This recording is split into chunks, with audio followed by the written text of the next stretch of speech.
Welcome back to Season 2, Episode 7 of the TURD Podcast, also known as the Trail Ultrarunning Race Directors Podcast. I'm your host, Shalini Bhajjan, and today I'm thrilled to welcome Matias Saari, the race director for one of the most brutal 5Ks on the planet, Mount Marathon, hosted in a small town of Seward, Alaska. So let's dive in. Welcome to the podcast, Matias. Hi, Shalini. Thanks for having me. Happy to be here. Yeah, I'm glad you're here.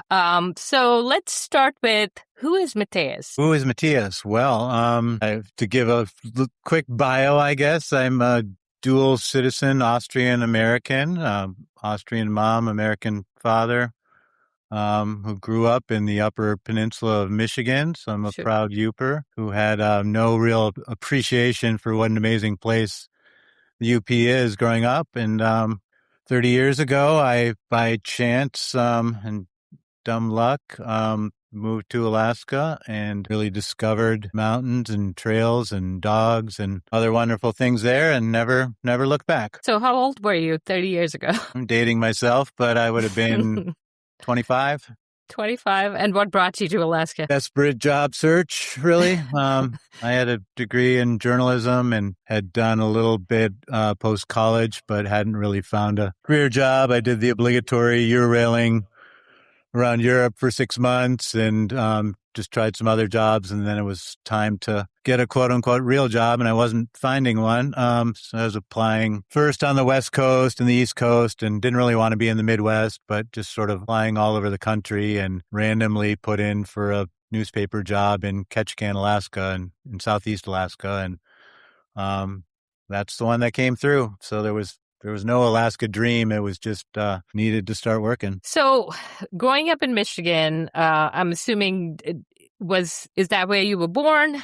Your family's still there? Yeah, I moved there when I was 1 year old. I was born in Boston, so I'm a lifelong Red Sox fan, even though I only lived there for a year. But my dad was from Wisconsin and got a job as a history professor at Northern Michigan University. So my parents have been living in the same house since 1971, and they're mid-80s, and they're still there riding out the winters, although they're spending more time in Austria now, too. Gotcha. So, yeah, my childhood was in Michigan, and then my grandma was in Austria, and my great aunts and such. So we would, since my dad was a professor with summers off, we would spend quite a bit of time in Austria as well every summer, and spent a full year there when I was 7 years old. So that became sort of an ingrained second home, and that's a pretty amazing place in the foothills of the Alps. So those are probably the two most important places for me growing up. Okay. And siblings, is it just you? Do you have brothers and sisters? I have one brother, and we live wildly different lives. But that's fine. We've each found our own way, but he just retired after 30-some years in the auto industry in Detroit, and had a corporate job with 3 kids and, tennis and golf maybe, but not so much running and biking and skiing. Sure. As you'll learn about me, that was not my path, what my brother took, but Gotcha. we all have our ways. Yeah. So journalism, I guess, did you go to Michigan State? And went to Michigan State for undergrad. Didn't take college that seriously, but got out of there in 4 years with a degree and a 3-point and ready to, I wasn't super motivated or inspired college student, but got it done and made some lifelong friends and moved on. Okay. And where are you currently? Like family, kids? What does your day-to-day life looks like in Alaska right now? Yeah, I have a partner. Her name's Christy. We've been together for 15 years or so. Sure. Just us and our little, we're in a neighborhood in Anchorage called Bear Valley. Okay. I guess it's called Bear Valley for a reason. We're right on the edge of the Chugach Park is out the door, so pretty amazing trails and access to wilderness without having to drive anywhere. So, yeah, it's just us and our dogs, and it's a great place, and town is 15 minutes away, so... I was in Fairbanks for 11 years before I moved to Anchorage. So I started in Southeast Alaska with the newspaper job. Sure. And forever grateful to catch a can because that sort of hooked me on Alaska, but stayed there about 3 years. And then not too long after moved to Fairbanks, there for 11 years. And then the mountains, I guess, called me down to Anchorage, greater Anchorage area. Okay. And what kind of dogs? You said 2 dogs? Well, we had 2, but one died last month. So now we're down to 1, but we've always had dogs, Alaskan Huskies. Okay. So amazing athletes. You can learn a lot from them just by watching them run trails, how efficient they are. And I wish I had their VO max because they just charge up a mountain like it's nothing, but they're great companions. So I do a lot solo, but I'm never really truly solo because I've always got a dog with me. A dog with you. They bring me they definitely make good training and running partners for sure. So it's like a Iditarod style dogs. 40 to 50 pounds, can go all day. So you can't really tire them out. So they're a good dog for an active person. Yeah. You race direct full time, is that correct? Yeah, I guess I do now. It was sort of a part-time gig for probably the last 10 years. And now you could say that I quit my part-time job and took on one more big event up in Fairbanks. So yeah, I'm one of 2 people, I guess, that's a full-time race director, and I've fully reinvented myself from the life I had as a sports journalist. Sure. So before we get into your career prior to race directing, let's talk a little bit about running and how you got into that. Were you running when you were in Michigan or when you were going to journalism school, or was that something that was prompted more with your move to Alaska?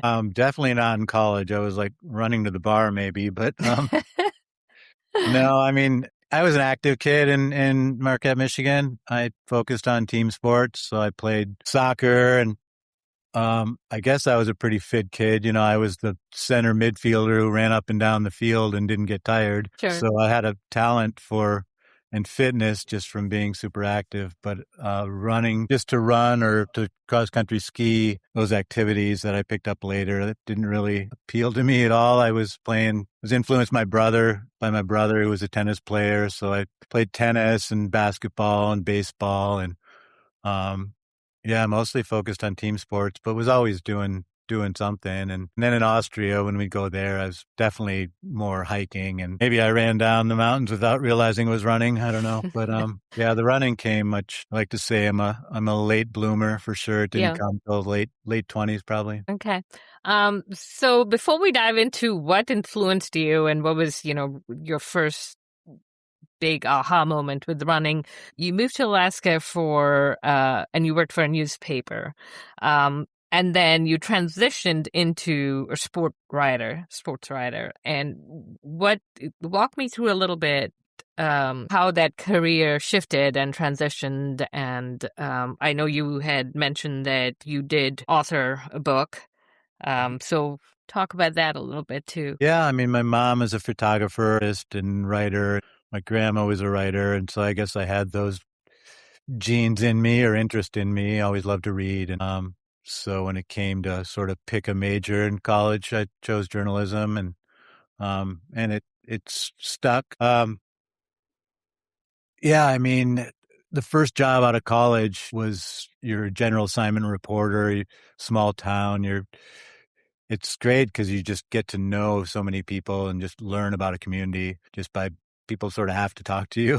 Sure. So it's a fun way to really immerse yourself in a community. And I was writing about local politics, and I was writing about the art scene and filling in on the sports desk one day a week. And so just a little bit of everything, which really branches you out as a writer. And then but I didn't want to do that forever. And actually, I mean, when I left that newspaper job and I thought I wanted to go back to grad school, get a creative writing degree, something like that, and took some classes for a year back in Michigan. That's sort of what drew me back to Alaska, is that I would go to grad school. And it didn't last too long, maybe a couple of semesters up in Fairbanks. The only 2 schools really that were viable were the University of Alaska Fairbanks way up north, and then Alaska Anchorage. And at that time, I thought Anchorage was just too big of a city for me, Sure. growing up in a town of 15,000 people. And so sort of Fairbanks by default,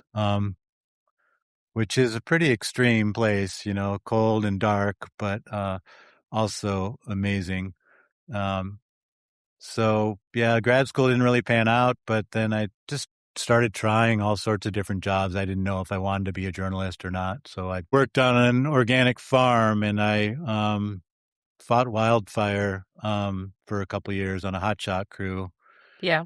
And worked at a bookstore and worked at the public library. And so really I spent like 3 or 4 years just being poor and bouncing around to various jobs. Finding yourself, yes. Seeing if anything stuck, and Sure. living in a dry cabin. For people that don't know what that is it's a cabin without running water, which actually makes a lot of sense in Fairbanks, where it can be 40 below, and if you don't have pipes, they can't freeze. Yeah, first, yeah. So yeah, just trying to find my way and trying all sorts of different jobs, and eventually came back to journalism. Yeah. So I guess your last job, real world job, before you took on race directing, what was that? Were you a sport reporter, sports writer, or was there an area of writing or journalism that you had kind of zeroed in on and said, I enjoy doing this? I went back to, to sports writing. I wasn't really that interested in being a general assignment or a community reporter. And I had a knack for sports and a love for it as well. Sure. So I worked at the Fairbanks Daily News Miner as a sports writer, and I really enjoyed it's a neat sports community. So and I got to write about running and skiing and biking and things that especially interested me. But, you sort of write about everything. So yeah. You get sent to the high school girls volleyball games too, and there's a little bit of everything. Some is more interesting than others, and you're sort of building scrapbooks in a way. But it's so I eventually found that it wasn't that meaningful for me, Sure. long term. So I did it for 6-7 years and looked for the next thing. Gotcha. Now let's dive into running. What was that like? And, just complete ignorance on my part. What is the community like? What's the season like in Alaska, with cold and dark? What does that look like, running and training and stuff, and your exposure to it? Yeah, you got to be tough. There a lot of people train indoors in the winter, things like that. That was never really for me. So you just put on an extra layer and run outside, or you cross train with other activities. So I probably ski more than I run in the winter. But Sure. Yeah, Fairbanks is, I don't know, from October to April. You could call it winter. So you got 7-8 months so you need to. You run in snow, and it's not considered, that's just normal. And like the local running group actually has a club called, or on Wednesday nights, it's still been going on for decades, called the Fahrenheit Be Damned group, and literally 30 below, they'll gather and go run around for an hour. And so yeah, it creates a toughness and a hardy kind of runner. Yeah. But you also, like, in Fairbanks, if you go up in elevation, it might be 30 below in town and 0 degrees and sunny there's sort of an inversion where you go up 500 vertical feet, and it's a whole nother, it makes it a lot more tolerable. So you get creative about where to go. And they say it's a dry cold, so it's not a windy, penetrating cold. Sure. So when was the first time where you were like, I'm going to lace up and I'm going to start running, or trail running and indoors? Looking at your ultra sign up, you're still consistently racing, and you've done a lot of different endurance events. What was that for you, or what moment was that? How old were you when you first laced up? Yeah, I moved to Fairbanks 1998, so it'd have been 27, 28. Yeah. Sort of just dove in on a whim. It wasn't like this gradual progression, start with a road 5K. Sure. A friend of mine was going a 15-mile technical trail run, and at that point I was doing some hiking and things, but not really running. I just spontaneously joined. Her name's Mary Catherine, and she invited me along, and I jumped in. It's called the Granite Tours Trail Run, and went out and did it. It just shattered me, but I actually did reasonably well. Yeah. And sort of was hooked and was off and running. And then I just wanted to learn about it and get better at it. And so a couple of months later, I did a marathon. I'm not on marathon training at all. Yeah. And flew up and walked at the end and suffered mightily. And again, was like, I can't wait to do that again and figure this out. Sure. Was that road or was that trail marathon? It's a hybrid.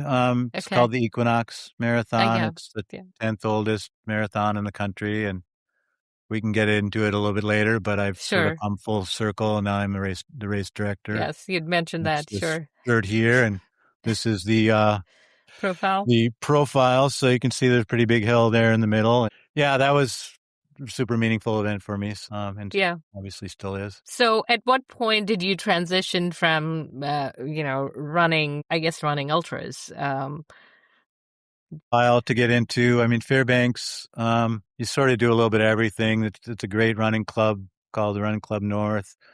So I was doing everything from 5Ks on the road, 10Ks on the road, to hybrid races, to trail-oriented events, and just testing everything out. And I'm glad I did it that way because I learned how to be a runner, running faster on less technical terrain. And then I also learned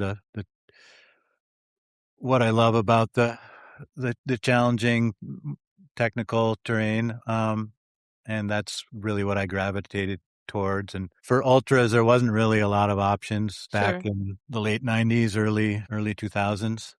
There's quite a few now, but so it took a while to get to anything over a marathon. I think the first one I did was the North Face 50 down in California in 2011. So I've been running for over a decade till I did an ultra. Yeah. And what was your first 100, I guess? Well, I've only done 100 on foot, and to tell you the truth, I don't really like hundreds on foot. So what's your favorite distance? There's a reason I've only done one.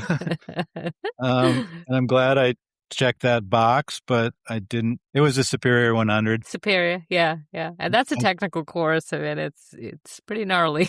Yeah, I didn't pick an easy one. I mean, I like the technical terrain, but at some point you want to just have some easy terrain, and you never get it at Superior. So I dropped that first year at mile 72, and that didn't sit very well with me. So I went back the next year and finished it. But I don't know, my knees they can handle 50 miles fine, even 100K. And after that, it was just excruciating pain and not something I wanted to repeat a lot. I will say 100 milers on skis, I absolutely love. Yeah. I've probably done a dozen of those. Sure.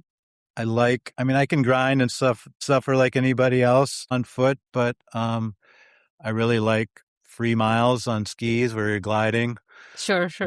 As a nice break, and not having to propel yourself every step of the way like running, and just seeing some pretty amazing country on skis. So that's sort of my thing now for ultras, is trying to do every 100 in the country that's available on skis. Yeah. So I mean, just kind of looking at your results here, I thought you ran 100 last year. 24. Oh, that's a ski. Yeah, the Fat Pursuit would have been a ski race. The Drift is a ski race. Gotcha. And these are run bike skis. Yeah.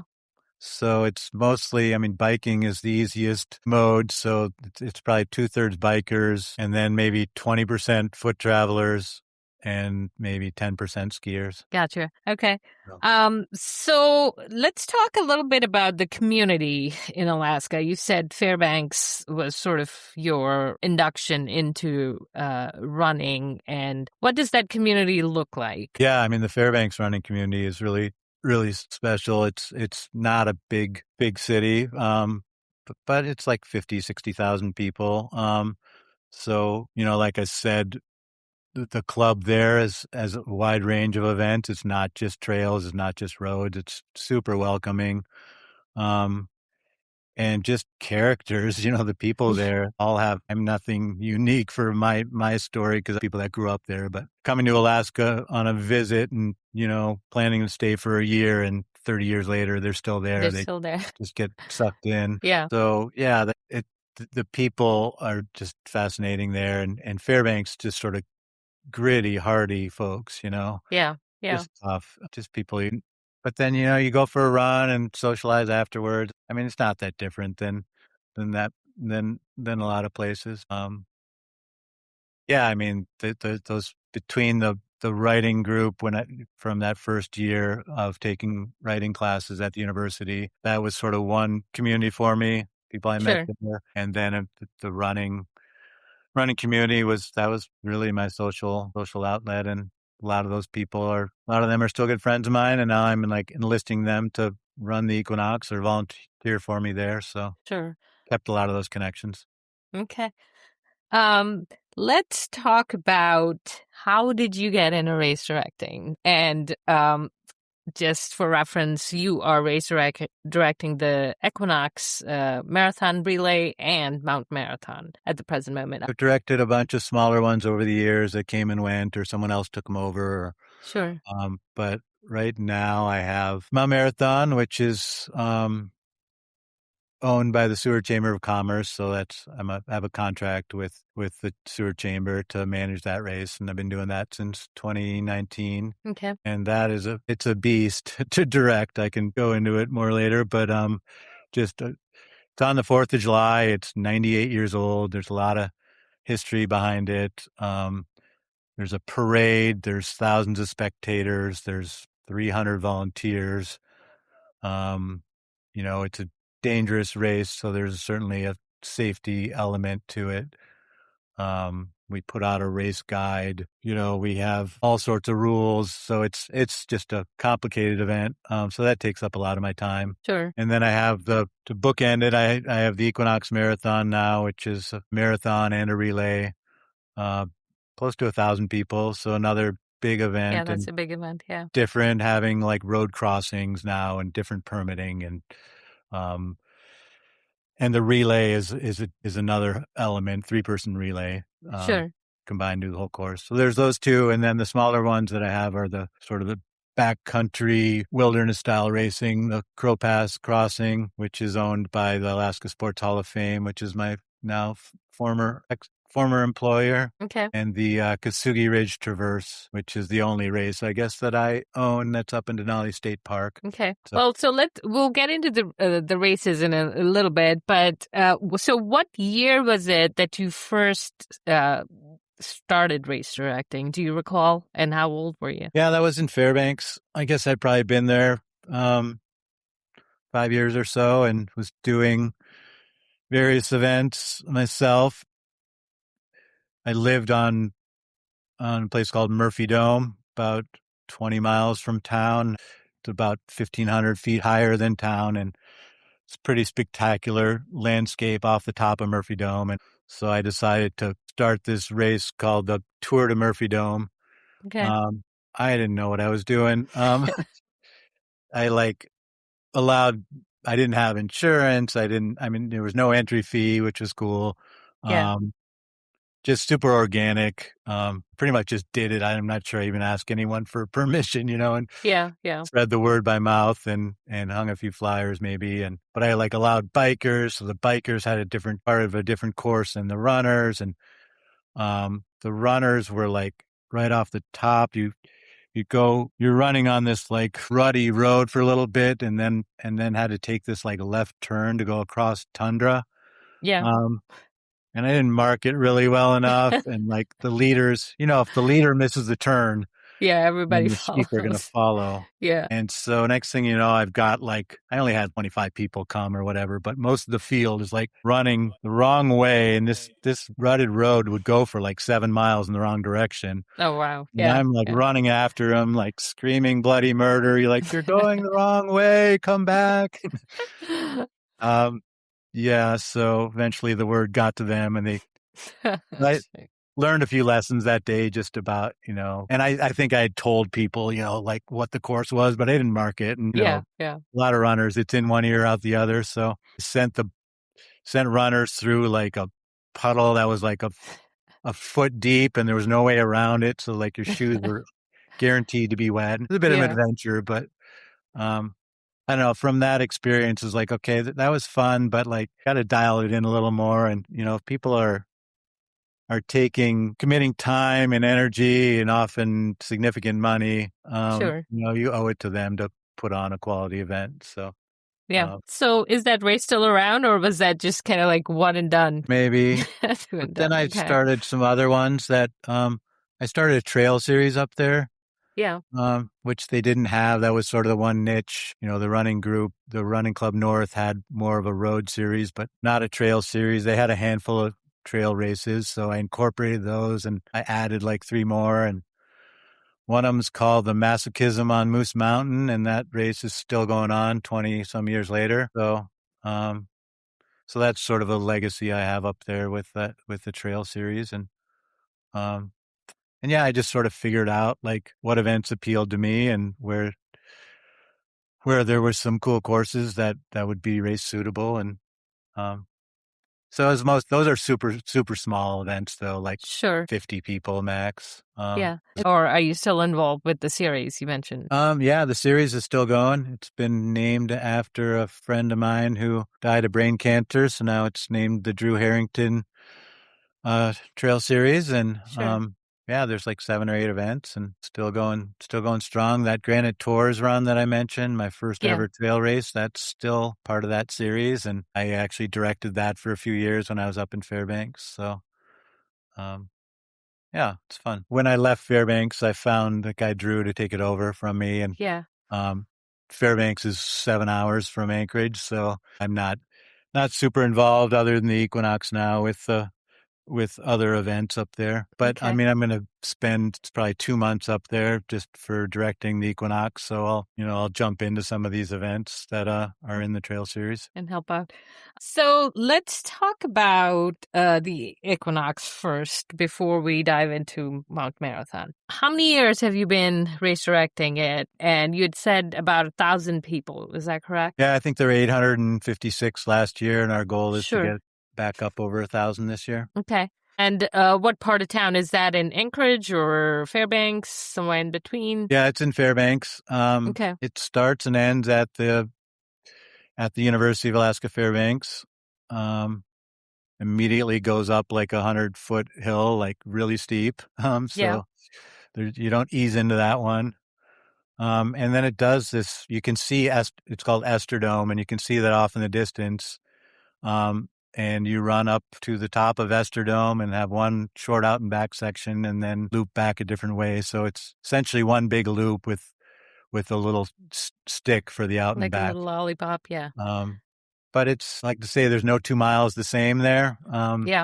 So it's super engaging. I mean, you start with like a little bit of road, that steep hill to start, and then running through campus on some roads, and then you get into some technical trails, and you run past the muskox farm. And then, the first 9 miles, you work your way to the base of Esterdome, and then the first sort of handoff on the relay from one leg to the next. And then the middle leg is the big climb. It's about 1,500 feet over 4 miles.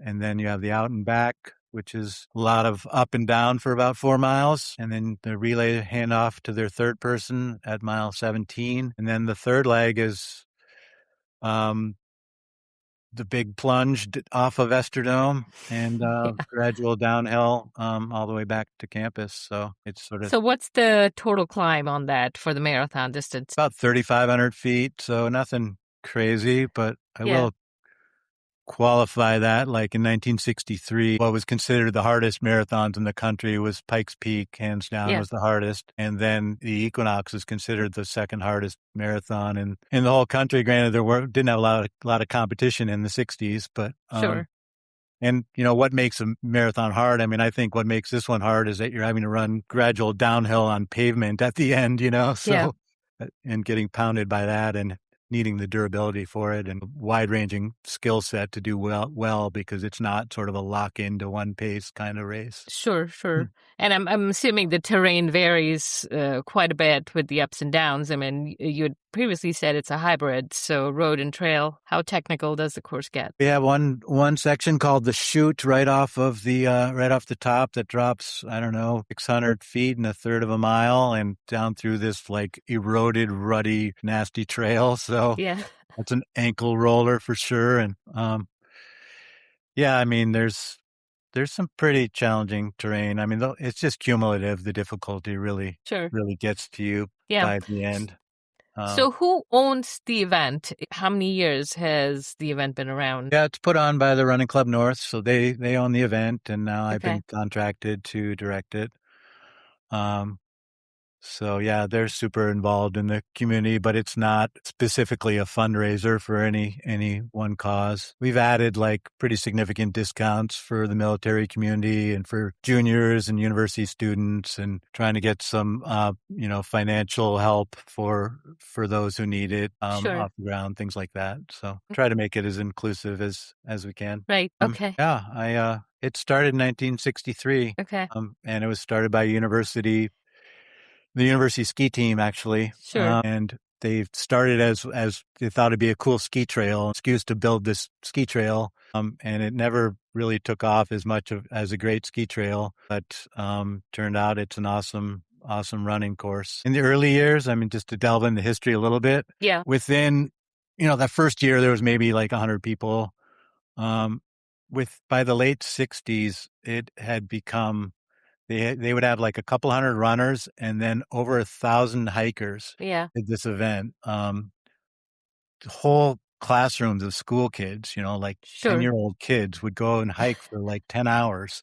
Yeah. With their families or with their friends, wearing like Keds and Chuck Taylors and flannel shirts. And it's pretty incredible. There used to be a website called ARRS, the Association of Road Running.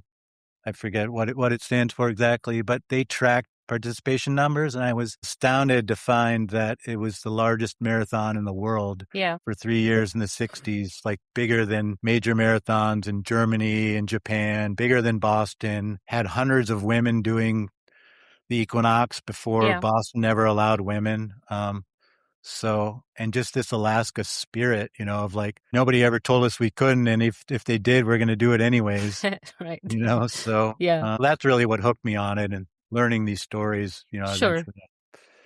So has the course changed from when you ran it versus where it is now? Really, it stayed. I mean, it's changed from the 60s and from when I first ran it in the 90s, but not a lot. There's been some development, but there's an easement for the trail sections that's been well established, and it's such an important part of the community that even when a neighborhood's gone in, the trail has been maintained, and there's been little sections that have changed, but I would say not substantively different from 1963, which is pretty amazing that it hasn't been obliterated, because the town has gone from 10,000 people to 60,000 people, but the trail's intact. So cool. And we still have a hiking division, and you still see people, myself included, that go out and hike it for 10 hours, and you get the same finishing patch that the 3-hour marathoner gets. So pretty cool that they've kept that tradition. Yeah, that's neat. What time of the year is the race? Yeah, it's the fall equinox. So right around September 20th. Okay. And what's the daylight look like at that time of the year? I'm assuming no snow yet. Well, it can snow, but it's about 12 hours of daylight. Sure. And it's beautiful time of year in Fairbanks with the fall colors and the aspens and birch primarily, so it's really golden leaf colors. It snowed a couple years ago up on Estradome, King Snow. Yeah. And like 1 year, 1992, snowed 2.5 feet that week. Wow. Yeah. And they canceled the race, and the hardcore people didn't like that, so they went out and did it anyways. Anyway. That's a chapter in my book as well. Like the canceled year that still the hardcore still did it. So, but it's chilly. The debate is, do you wear shorts or tights? It'll be like 30 1 degrees at the start or something, but it might be 50 by the finish. Sure. What do the permits look like there for you guys, and especially for this particular marathon being a hybrid? Is there any sort of trail maintenance required at your end? Permits. Well, I haven't even had to get any yet, so I'm relying on what Running Club North has done in the past. Yeah. My understanding is it's pretty well established. We're not on like Forest Service land. We're not Okay. Yeah. on. So it's mostly there's mental health land trust land. So that's the one sort of agency that we have to work with, and then we have to get permits for DOT for our road crossings Okay. and then we're like on university land, and so we have cooperative agreements with them. But it's not a wilderness race where we have to get dozens of permits or Sure. anything. My other races, like the Kasugi Ridge and Crow Pass races, those are remote backcountry terrain Yeah. with a couple permits and just completely different style of race and different land management.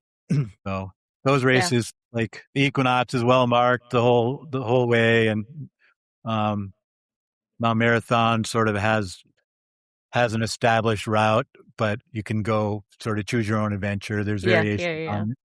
But the Crow Pass and Kasugi, like we barely mark it. There's a trail, but getting lost, or we don't even call it lost. We call it just what's the term? Just losing your way temporarily, kind of thing. And it's not a big deal, and you find your way back on. But like, we don't really babysit our runners. We don't put a lot of confidence flags out there. Sure. We encourage like personal responsibility and scouting the course in advance, things like that. So we'll mark it where it's necessary, but it's sort of a little bit different mentality of that we sort of Alaska style backcountry racing. Yeah. So would you say how close to like felt running is that, those two races? Is it a little wild?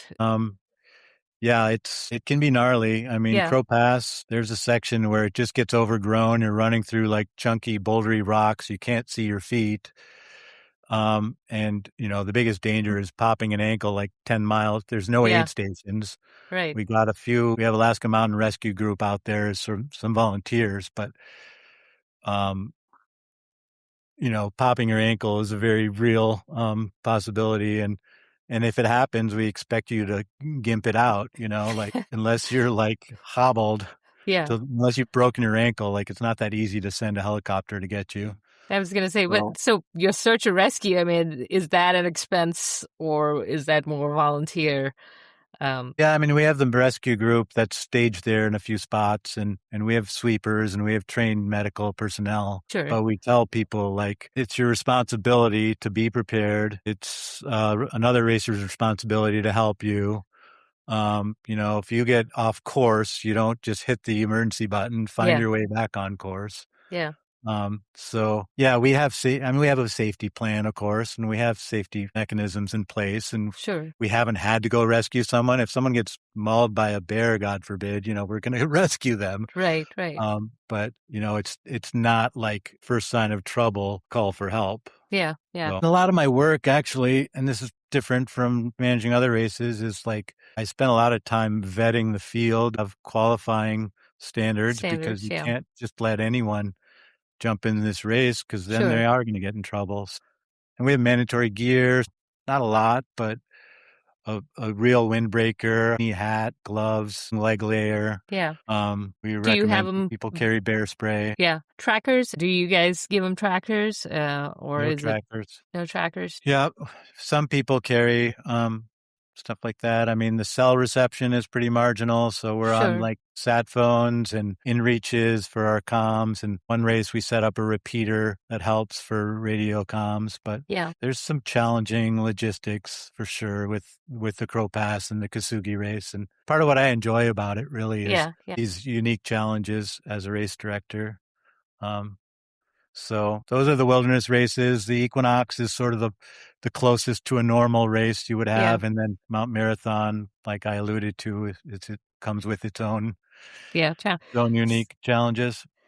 before we dive into Mount Marathon, you had said that it takes 2 months of preparation with the Equinox event. Is that simply because you're 7 hours from Fairbanks, or why? We're 5 months out, and it's probably, I started working on it 6 months out. I got the job in April. I've been working on the budget already with the running club 6 months out, which is sort of a new experience for me to have like a line item budget.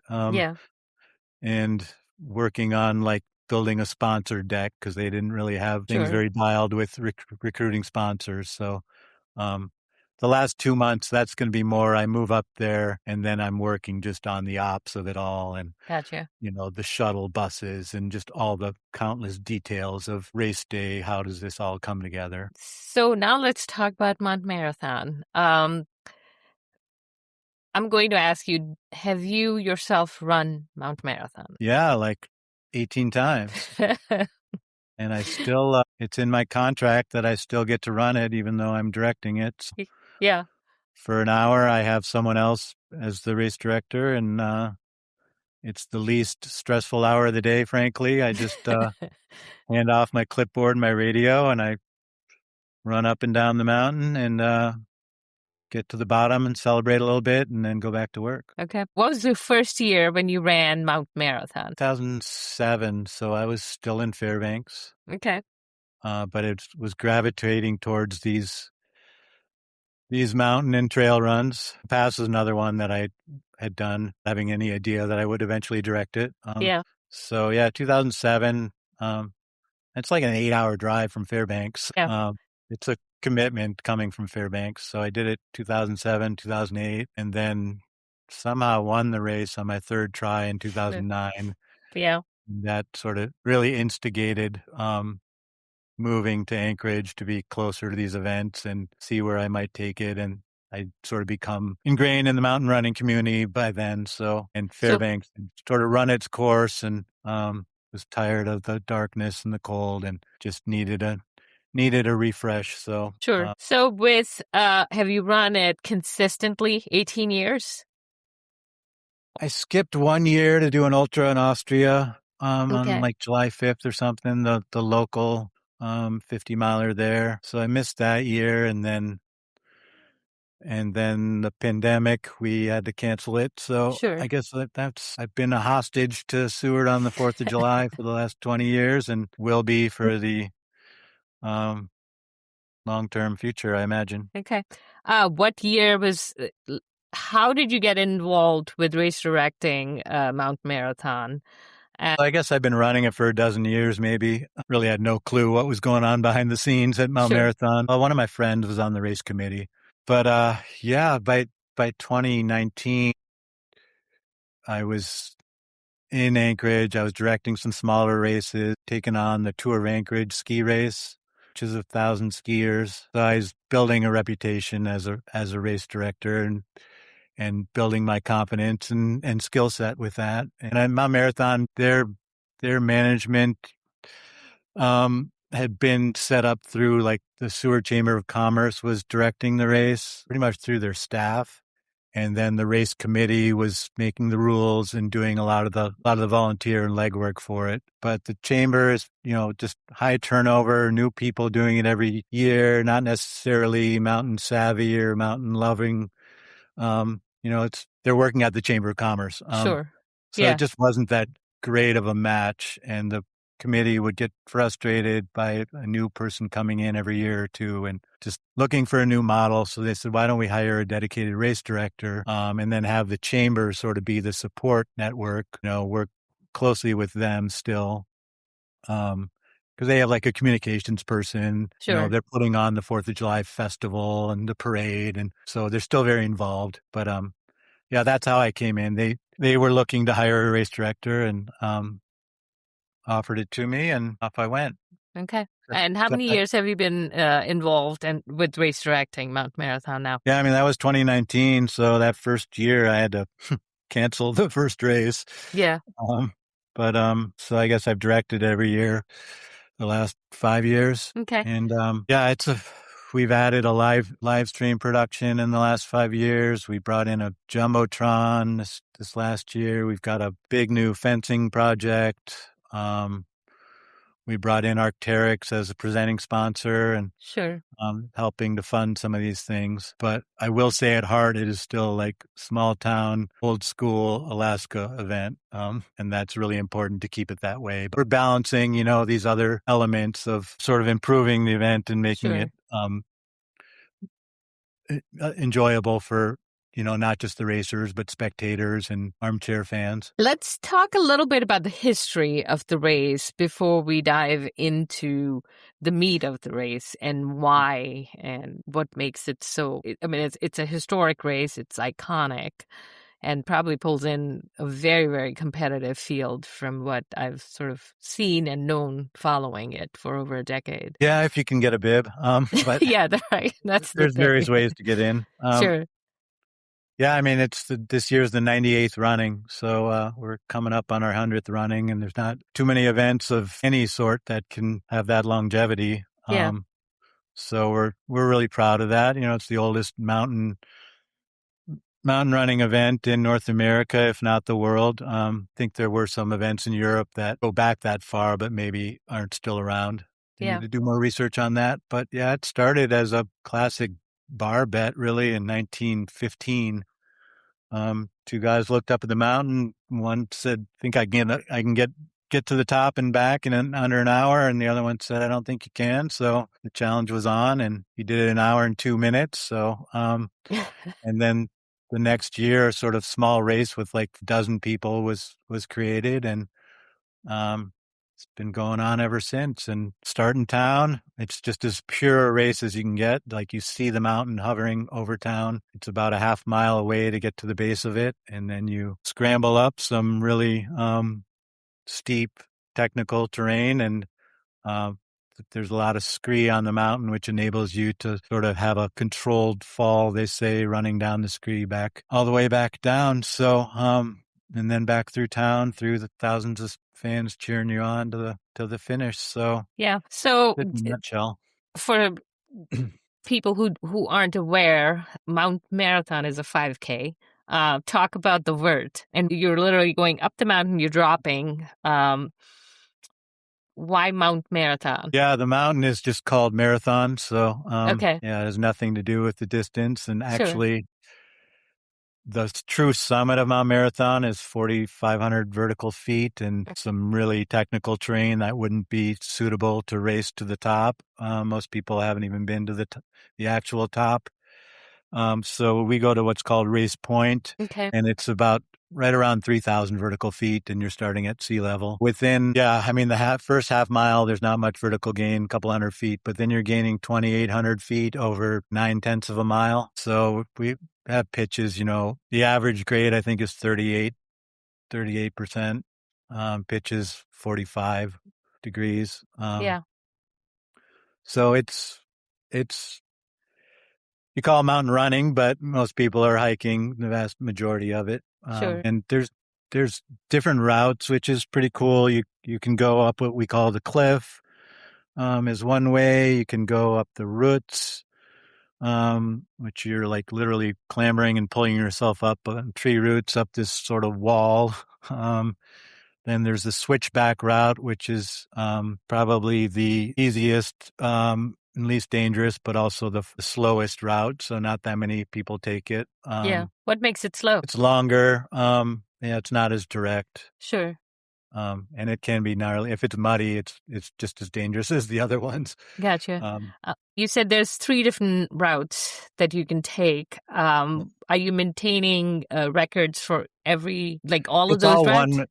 No, I mean, these are just little diversions, little branch offs, and then you come back together. So really, there's 3 or 4 different ways onto the mountain. Yeah. Once you're onto the mountain, it may braid off in a different direction, and then the upper mountain, you're sort of up on the ridge, this sort of spine that takes you to the top. But we do have 3 different races. So we have a juniors race that goes halfway. We have a women's race and a men's race. So that's one unique aspect, is we have just as many women guaranteed to do the do the event as the men, and they get the same billing. We alternate who has sort of the mid-afternoon time slot when the crowds are a little bigger, and the women aren't racing mixed in with men. They have their own event, which is really cool. Okay. What's the cap like? And do you have a division of like X number of people in the youths? We'll take X number of women and then male athletes. Yeah, we have 300 juniors. Okay. And what age group? It's now age 9 to 17. We were at 7, and then we're like, oh, these kids are like tiny, and they can barely even reach the footholds on the cliff. Yeah. So we raised it to 9, which is, we require everyone to do the full course in training before race day as a rookie, and that's non-negotiable. And a lot of people, you want to learn the course. Most everyone goes and practices on the mountain. Yeah. 300 juniors, 150 men, 150 women. And then there's some attrition, no-shows and things. We race about 300 each gender. And I'm assuming they're timed. So what time does the race start? And then with the juniors, I'm guessing like some of the backpack kids are taking longer. Is there you have to be off the course by a certain time so we can start the next category, or? Yeah, it's a full day. The juniors go from 9 to 9 a.m. The women's race, or the first senior race, starts at 11. Okay. So are the juniors off the mountain by that time, or required to be? Yeah, most of them are done within an hour. Okay. They have a time limit of an hour and a half. Sure. The cutoff for the official finish for the adult races is 2.5 hours. Okay. But it's tight. We got a parade in the middle of that. And 11 o'clock is one adult race. 2 o'clock is the second one. We're tearing down at 4:30, 5 o'clock, and the big award ceremony starts at 6, Yeah. So it's a full day. Go watch on the mountain. But no one's allowed to accompany them. So they need to be competent, to do it on their own. And if they're not, and I've had that happen where it's 9-year-old, is practicing for the race and is just not comfortable, or the parents go with them and practice with them, and the parent says, I don't think they're ready. There's plenty of time. Sign up in a couple of years. So sure. There's probably 10 9-year-olds. Yeah. We even have a race for 2 to 6-year-olds in town where they run it's just adorable. They run 100 yards up the street, called the Mini Mountain Marathon. Okay. And now the 7 and 8-year-olds lost their event because we raised the limit. So now we have what's called Race from the Base, which is about a 5-minute race from the base of the mountain to the finish line for 7 to 10-year-olds. Yeah. So a little something for everyone. Okay.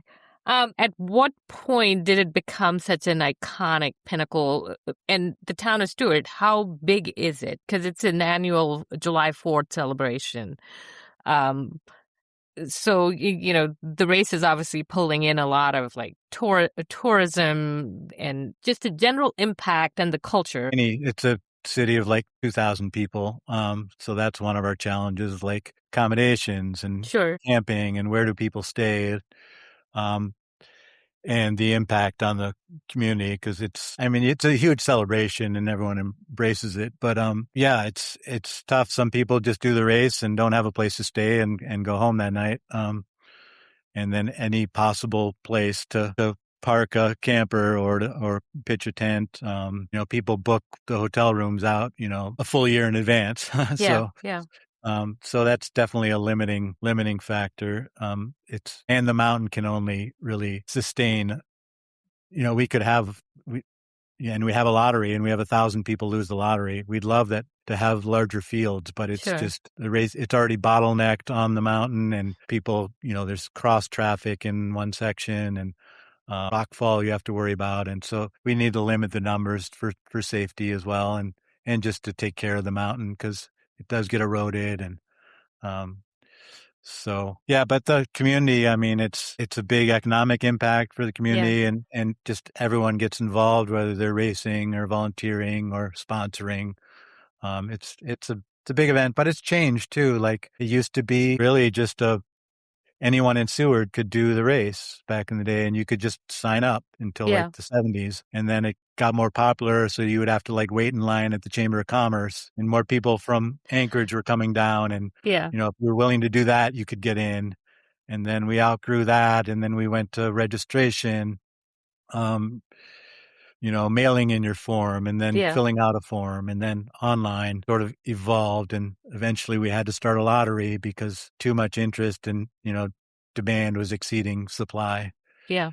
So that's one of our biggest challenges, is keeping sort of people that the traditions, the families that do it every year, and taking care of old timers. Yeah. With setting up rules so that more newcomers can do it as well, and having realistic lottery odds and things like that. Okay. So I'm assuming because it's such a big to do, the chamber's involved and the economic impacts. Do you think the locals are primarily open with the growing popularity of the event? Because I'm sure it's not just people racing, it's probably pulling in a lot of spectators for that weekend as well, and just the sustainability of town. There's probably some people that Airbnb their house and leave, and so they're making some money on it, but they don't want to be there for it. It's a spectacle. Yeah. And there's an impact for sure, and some people might long for like just a more low key event, and we're way beyond that. Sure. So I imagine. I mean, I got a couple complaints that we brought in a big sponsor that wasn't Alaskan. Yeah.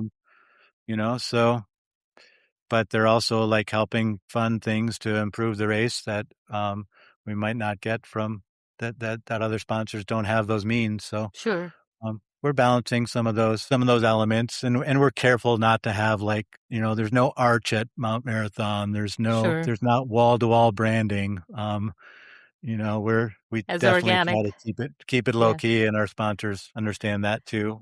Gotcha. Yeah. So, with the culture of the race, and obviously, growing popularity, more people, what does that sustainability aspect look like for you? Not just taking care of the mountain, the trails, but also the town itself. Yeah. I mean, we can't, if people want to come watch the race, I mean, this year's, it's on a Saturday. Yeah. It's a sunny Saturday in July. I mean, it's going to be a zoo.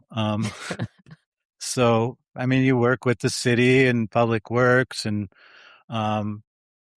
just to have enough porta potties out and to have adequate garbage bins and all those kinds of things, so the town doesn't get trashed. And but yeah, I mean, you're coming to a town of 2,000 people, so it's not a lot of real estate around.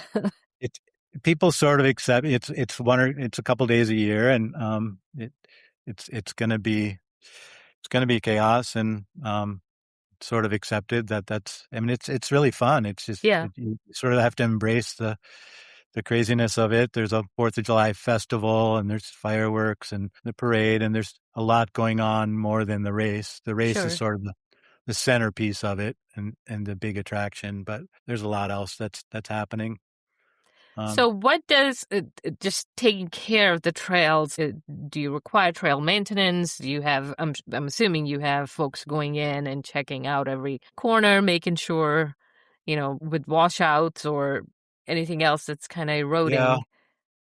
Yeah. Frankly, like the mountain repairs itself a lot, especially the rocky upper mountain. Yeah. I mean, there's avalanches ripping down this mountain that are pulling in tons of gravel and doing what looks like damage, a lot more than is noticeable from the race. And then the next year it's gone. It doesn't look like anything happened. And then new avalanches rip down through the creek and the upper mountain. So, and for the race and all the people training on it, you can see the line that you take through the rocks, and but I don't know, it's not really considered a blight, and there's no really way to fix that, You'd be doing trail maintenance, and I know it's above tree line, correct? Majority of the half course. Of it, yeah. So, I mean, we do some trail work down the lower half. Yeah. It's on combination of city land and state land, and a big spruce tree might come down or threaten the trail.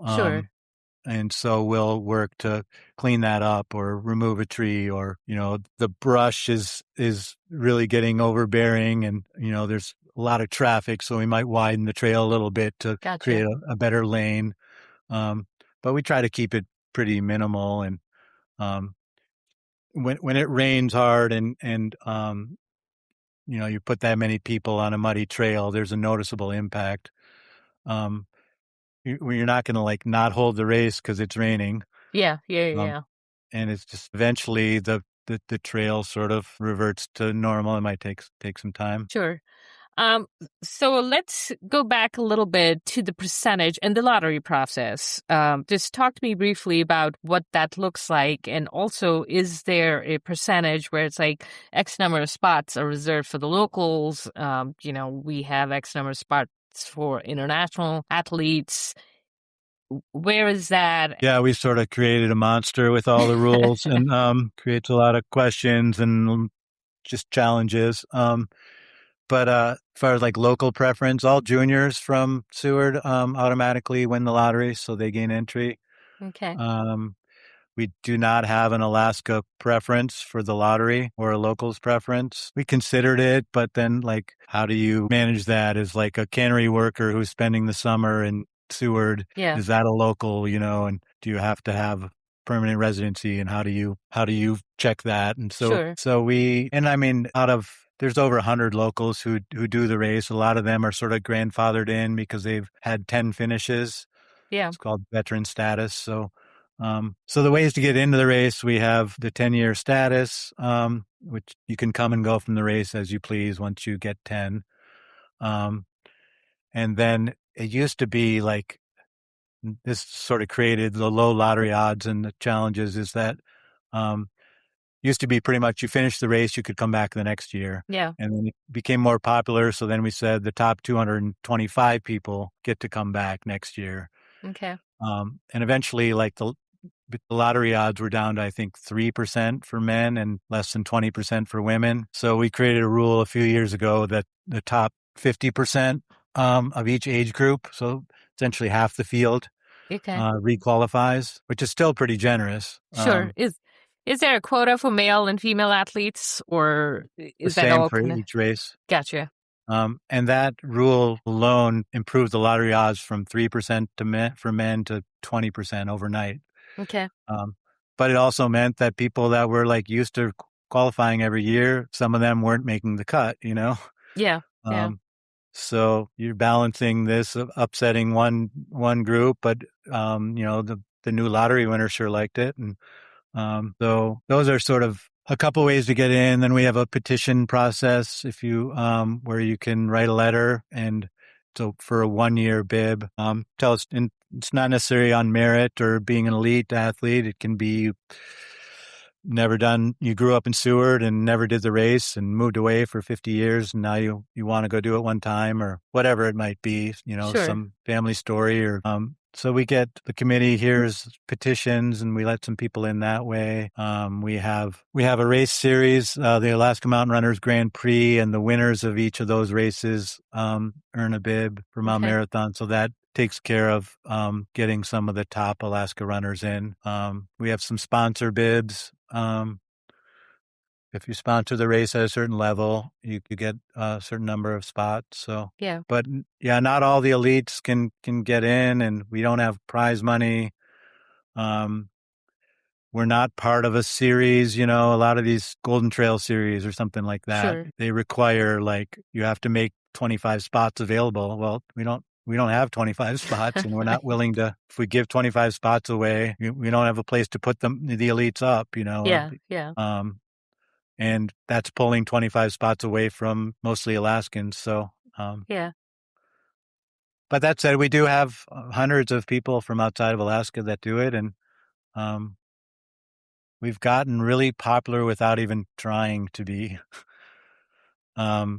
Just people have seen the videos, now they're watching the live stream. Yeah. It's just become iconic, and we don't have a huge social media presence. We're not trying to become a wildly popular race, and frankly, the more popular it gets, the lower the lottery odds go, the more Yeah. people put in, and that's not great for the race. Yeah. So how far out, let's say if you wrap up July 4th, when does the lottery open and what is that window? And then when do you draw it? Yeah, it's always open for the month of March.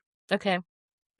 And then we run the lottery, we consider the petitions, and then we have our preliminary roster, and then a few more trickle in through sponsors or other ways. And we also do an auction, Okay. which raises significant revenue and is a way also to get in people that lost the lottery. And people are paying between $1,000 and $3,000 to get into this race. Right. What's the registration? Like just the flat lottery registration fee? It is $100 now. Okay. So pretty, and that's one of our goals, and sponsorship help keep that fee pretty reasonable. I mean, I did the Knock on Pikes Peak Marathon, but I did it last year and it was $229. Yeah, that's inexpensive. Yep. And that's, maybe a comparably logistically challenging size event. And our juniors get in for $50. Okay. So pretty affordable race, but people will spend, as the auction has shown, we could charge $500 and we would fill the race, no problem. And we just did the online auction. Yeah. So we do 3 spots for men, 3 spots for women. We do it over Zoom. We just did that a couple of weeks ago. I think it was $8,000 for 6 spots. Wow. Yeah. And then on the 3rd of July, we do a live auction the night before the race with an auctioneer, and we do 14 spots. And I think the record is $4,500. Wow. Yeah. So I'm assuming most of those funds are going right back into town and development and... Yeah, it helps fund the race. Sure.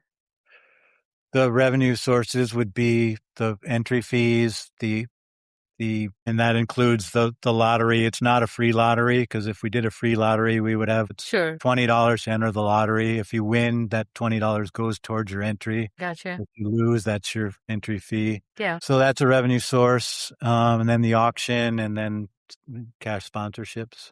And then, like with the auction, and we do a raffle too, that we do put some money towards a nonprofit group in Seward, benefits from that. And we do try to.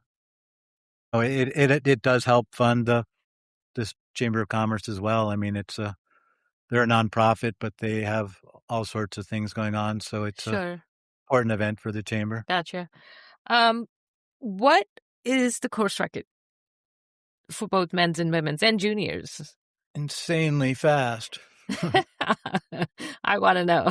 Yeah. David Norris, who is an Olympic caliber Nordic skier, has a course record of 41 minutes, 41:26, I think it is.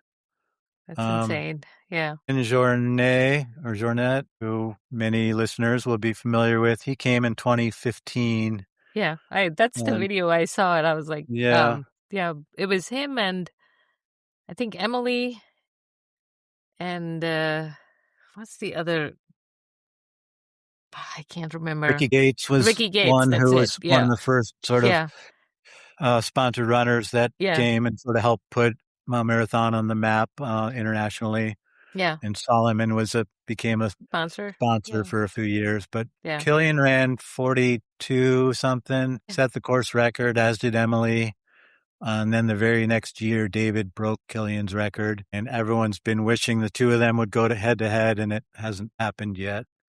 Is David returning? How many years has David been on the course? He's won 5 now, 5 for 5, and Max King is probably his closest challenger. Max has won a couple times and run really fast times that would have won almost every other race. And but when Max and David go head to head, David's a little faster. Although Max is 46 years old, it's incredible what he's doing. And then Allie McLaughlin broke Emily's record, so she has a really fast time. What's the women's record? Women's record is 47 and change. Okay, and how about the youth? The youth, that record has stood. Bill Spencer, big skier, and he was 17. He ran 24:30 in 1973, and that record still stands. Yeah, that's insane. That is a sick time. What was your fastest time for the race? I broke 45, so that was something. That's I pretty ran sweet. 44:53, Yeah. and I think I was like fourth that year. Um, the year I won, it was 85 degrees out, so I sort of hold the distinction as the slowest winning time in the last 30 years, but there was a reason behind that, Yeah. of 48 flat. Yeah, it's pretty amazing what runners are doing now. The the Alaskans are just fearless and Yeah. really well trained and understand this race. And then we get some really talented lower 48ers, some who frankly come and get 23rd place and other ones who crush it. So Yeah. there's no guarantee. You stick an ultra runner on this course and it's not going to be in their wheelhouse, even if they're good at 100 miles. Yeah. Yeah. So before I let you go, I have two, I guess, questions for you. One is, what is it about Mount Marathon that keeps you going back? There's nothing like it. It's just a thrill. And yeah, the purity of the race. There's nothing contrived about it. There's no ski area. There's no huge parking lot. It's just you start in town, you end in town, you run up and down the mountain. So I've always appreciated that about it. The history element is really just imagining that people have been doing this course for 98 runnings and over 100 years now is pretty amazing to consider. And then really it's just the challenge of it is really special.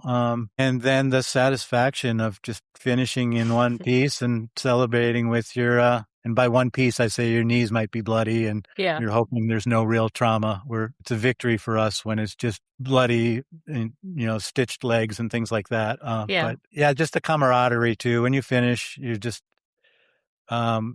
celebrating with friends and family and spectators, and it's just a special time. Just the videos that I've seen, there's a lot of carnage where you've had to call in medics and have somebody evacuated, or is it just hoof it out and we'll deal with it later?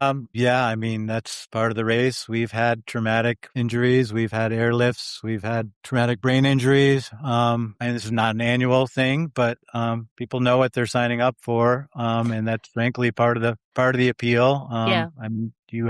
We call it a cliff. It's not literally a cliff, but you have to navigate some steep, rocky, technical terrain. There's rocks that can get kicked behind you that come tumbling down.